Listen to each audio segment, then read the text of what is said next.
আজকের রেসিপি রুই মাছের টক। 6 পিস রুই মাছ নিয়েছি, 500-600 গ্রাম হবে।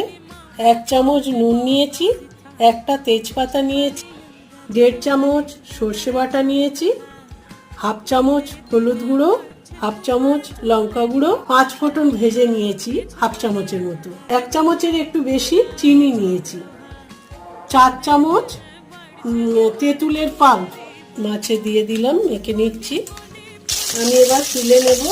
এতেই আমি এই তেজপাতাটা ছেড়ে দিলাম, বাকি নুনটা দিয়ে দিলাম, আচ্ছা সর্ষে বাটাটা দিয়ে দিলাম, হলুদ গুঁড়োটা দিয়ে দিলাম, লঙ্কা গুঁড়োটা দিয়ে দিলাম, তেঁতুলের পাল্পটা ঢেলে দিচ্ছি, চিনিটা দিয়ে দিলাম, পরে 1 বাটি জল ঢেলে দিলাম। ফুটে উঠেছে, এইবারে মাছগুলো আমি ছেড়ে দেব। 5 ফোঁটন ভাজাটা ওইটা দিয়ে নামিয়ে নেব।